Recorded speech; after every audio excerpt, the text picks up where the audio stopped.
నమస్తే. నేను doctor Surampalli Kautilya, assistant professor, department of pulmonology, MIMS hospital, Nellimarla. ఈరోజు మనం సిగరెట్ స్మోకింగ్ గురించి మాట్లాడాలి. సిగరెట్ స్మోకింగ్ అనేది అందరికీ మనకి అన్నీ తెలిసి అది ఎంత చెడో తెలిసి కూడా మనం దాని జోలికి వెళ్తూ ఉంటాం. అది ఒక మానసిక, శారీరక వ్యసనంలా తయారవుతుంది. Smoking is injurious to health.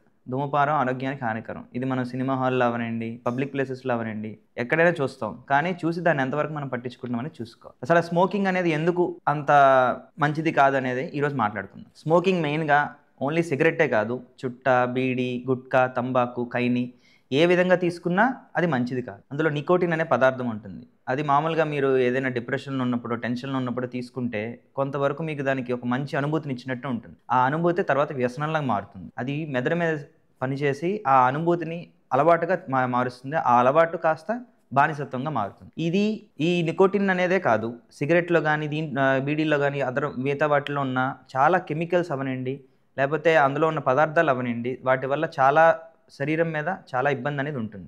ఉదాహరణకు తీసుకుంటే గుండె మీద తీసుకుంటే గుండెపోటు వచ్చే అవకాశము, బీపీ పెరిగే అవకాశము, బీపీ కంట్రోల్ అవ్వకుండా ఉంటుంది. తర్వాత గుండెకి వెళ్తున్న రక్తనాళాల్లోని క్లాట్స్ అనేవి, అంటే కొలెస్ట్రాల్ లెవెల్స్ పెంచేసి క్లాట్స్లా వచ్చి గుండెపోటు వచ్చే అవకాశం ఉంటుంది. ఊపిరితిత్తుల్లోకి వచ్చేసరికి బ్రాంకైటిస్ కానీ, ఎంఫైసిమా కానీ, ఆస్మా ఉన్న వాళ్ళు ఆస్మా తగ్గకుండా కంట్రోల్ అవ్వకుండా ఉండడం, మందులు వాడుతున్న కంట్రోల్ అవ్వకుండా ఉండడం, లేకపోతే బ్రాంకియోలైటిస్ కానీ ఈ ఇబ్బందులు వస్తుంటాయి. తర్వాత సిగరెట్ వల్ల, లేకపోతే ఈ పొగ వల్ల పేగులోని అల్సర్లా వచ్చి గ్యాస్ట్రిక్ ప్రాబ్లమ్స్ అవనండి, లేకపోతే పొట్ట ఉబ్బరంగా అవనండి, ఇలాంటివన్నీ వస్తూ ఉంటాయి. కళ్ళల్లో వచ్చేసరికి కళ్ళకి ఇరిటేషన్ అవనండి, లేకపోతే ఇన్ఫెక్షన్స్, ఎలర్జీస్ ఇలాంటివి వస్తూ ఉంటాయి. తర్వాత మెదడుకు వెళ్ళేసరికి స్ట్రోక్, పెరాలసిస్ ఇలాంటివన్నీ వచ్చే అవకాశం ఎక్కువగా ఉంటాయి. అందుకని మనం సిగరెట్ అనేది వీలైనంత వరకు దూరంగా ఉండాలి. అది జనరల్గా మామూలు ఫస్ట్ ఫ్రెండ్స్ అవనండి, ఫ్యామిలీ అవనండి, లేకపోతే మనం పనిచేస్తున్న ఏరియాలో అవనండి, ఎవరైనా ఒకరికి అలవాటు ఉంటే అది మనకు అది స్టైల్లా అనిపించి మొదలు పెడతాం. అక్కడే మనం దాన్ని అరికడితేనే మనకి మన శరీరం అవనండి, మన చుట్టుపక్కల వాళ్ళకి అవనండి ఇబ్బంది లేకుండా ఉంటుంది.